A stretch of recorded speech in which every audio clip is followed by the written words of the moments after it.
the ancient practice of Brahmacharya is not only relevant and an important topic we should be investigating into, but it's very, very relevant for modern men, for us to embrace and practice.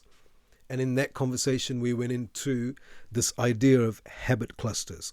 So today, episode 3, 5 power habits of Brahmacharya or semen retention. Let's deep dive into this and make sure to like and subscribe to the channel. Help me grow the channel. Help me get the word out to more and more men. And please join in the conversation. Leave a comment and do your thing.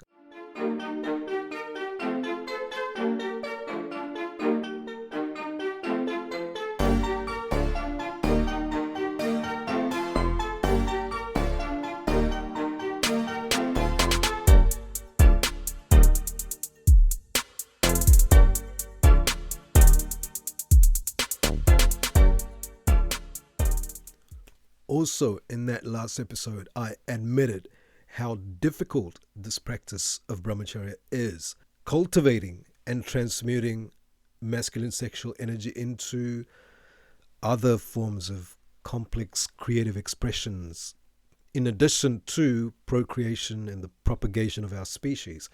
This is not an easy, intuitive thing to do.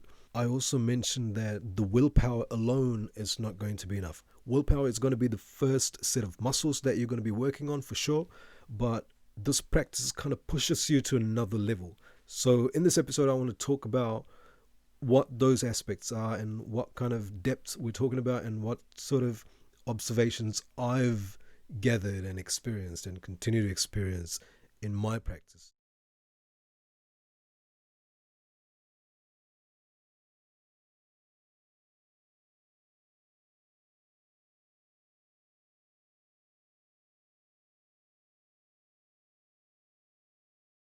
Our subconscious mind drives 80% of our behavior, of our decision making, and the consequences of our decisions. Rewiring this aspect of our psyche is going to be an analog process. It's going to take time and practice, repetition.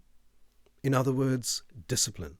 This analog kind of nature, this MS-DOS kind of geography where you have to manually program yourself. All of these things are very plastic in the sense that it's malleable. You can craft it, you can influence it and change it.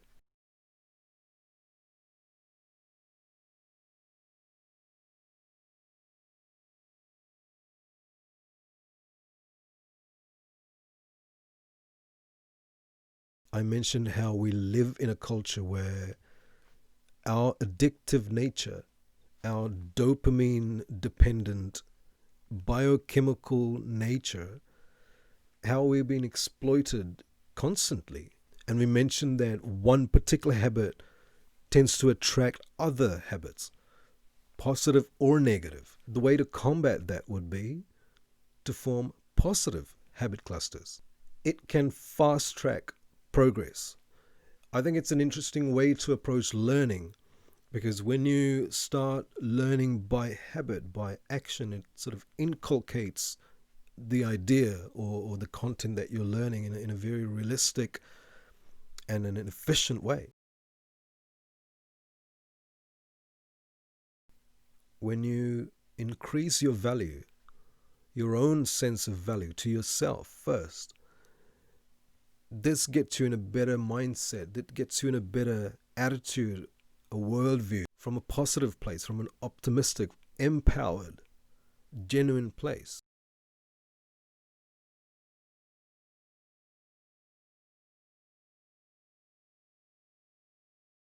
Number 1, wake up and move. Don't think about it. Stretch, run, yoga. The Surya Namaskar sequence of yoga asana is a fantastic way to start the day. Go for a run, jog, walk.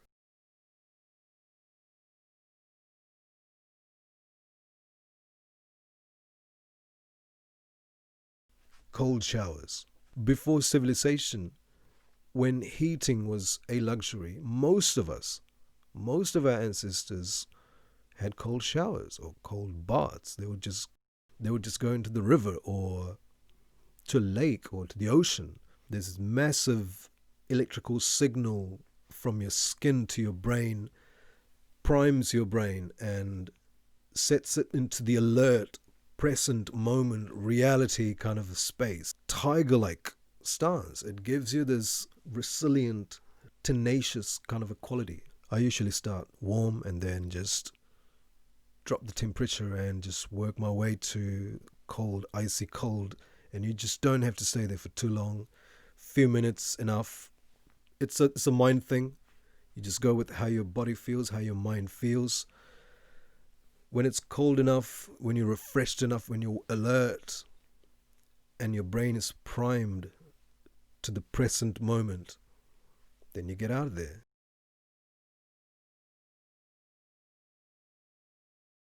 All right, Brahmacharya power habit number 3. Groom yourself. Gentlemen, looking good is not a quality. It's an act. Learn it. Look good. That's it.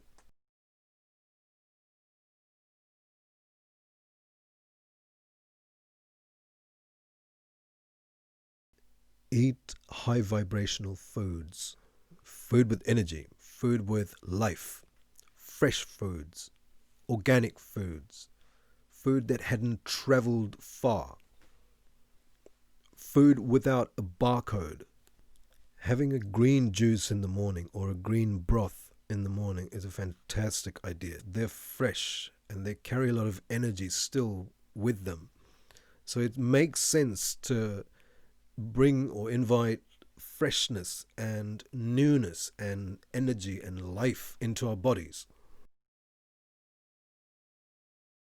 Coconut oil is great. It's been our thing for generations. Let's grow more coconuts. Come on. If you're allergic to nuts like almonds, peanuts and cashew nuts and things like that, obviously you want to be careful. Find out what's really good for you. Find out what's good for the body.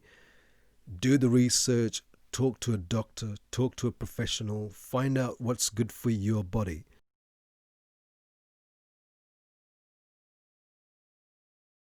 Practice meditation. And here's an extra: journal. Write down your thoughts. Write down how you feel. Get to know your mind. Get to know how it works. This is the foundation of yoga practice. Learning to become aware of the mind. Marcus Aurelius, one of the greatest Roman emperors, the most powerful man in his time, wrote Meditations. And in this, he highlighted the importance of knowing exactly what's going through your mind at any given moment of the day.